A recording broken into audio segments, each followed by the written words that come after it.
We're here today to talk about the new ASHRAE 2011 guidelines. Rhonda, what's the significance of these new guidelines for customers?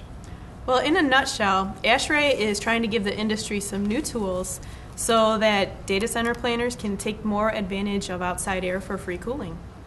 You might recall that back in 2004, ASHRAE proposed some thermal guidelines for a recommended envelope for IT equipment, and it was a pretty tight envelope. They were calling for 20 to 25 degrees C and relative humidity of 40 to 55%. And then energy efficiency became more important. So in 2008, they loosened up the envelope a little bit, and now it became 18 to 27 degrees C.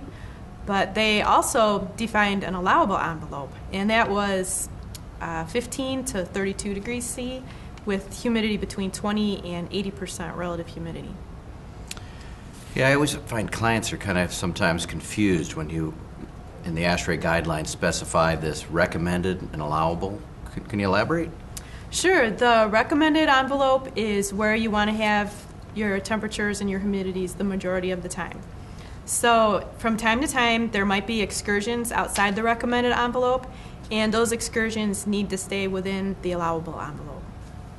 So Rhonda, ASHRAE guidelines, when they talk about these recommended temperatures, for example, at the high end, 27 C or 80.6 degree Fahrenheit, they're really talking about the IT inlet temperature. In other words, the temperature to the server, breathing it in, or to the network equipment. It's not the room temperature or the row temperature, so the data center can be a lot hotter than these temperatures. It's the inlet temperature to the IT equipment. The hot out is supposed to be hot. Okay. So, what's really changed in these 2011 guidelines that it's different than what you just described earlier, the 2004 and 2008 guidelines? Well, for 2011, I see two main things. First, they've brought forth two new classes for IT equipment, Class A3 and A4. And then second, they've provided a lot of guidance and even some hardware data to help people to understand the pluses and the minuses of operating at higher inlet temperatures. Now, both of these things are intended to promote broader usage of economizers, whether they be airside or waterside economizers. And the advantage of that is you can depend a lot less on mechanical cooling. And as you probably know, mechanical cooling is very expensive, it's very capital intensive, and it consumes a huge amount of energy. So you brought up these new classes, A3 and A4.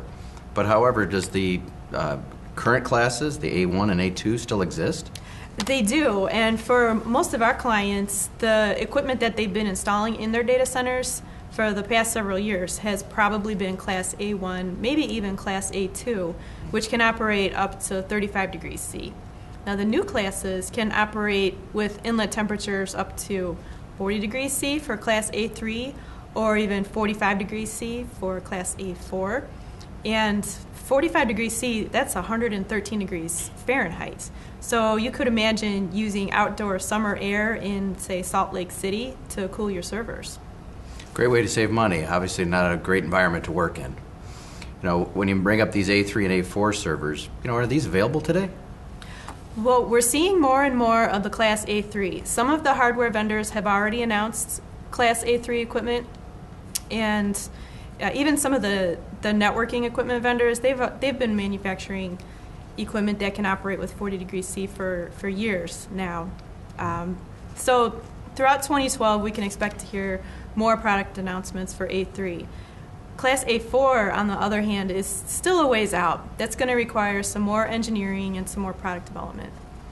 Well, that's good news. I mean, they're on the horizon. However, the existing A1 and A2, the recommended envelope for those are still, 18 to 27? They haven't changed, right?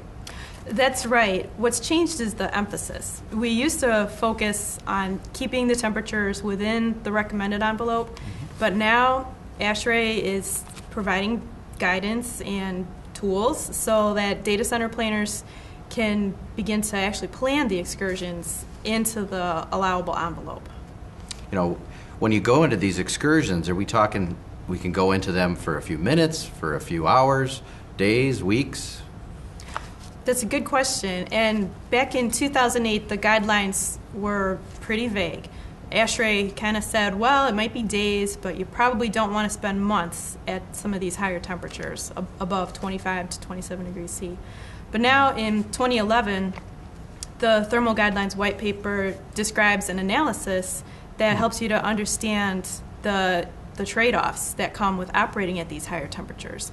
And these trade-offs are going to include things like reliability, as you mentioned, and also perhaps an increase in the energy that's consumed by the servers, and possibly even an increase in the acoustical noise of your data center. So the white paper provides a flow chart, and it provides some hardware data that hasn't really been seen in the industry before. It also provides some geographical weather data for a number of different cities around the country and around the globe, and a couple of case studies. And it's a pretty complex analysis process. Essentially, it's a total cost of ownership analysis. So it's good news. It sounds like they've provided some tools, so it's no longer like a rule of thumb.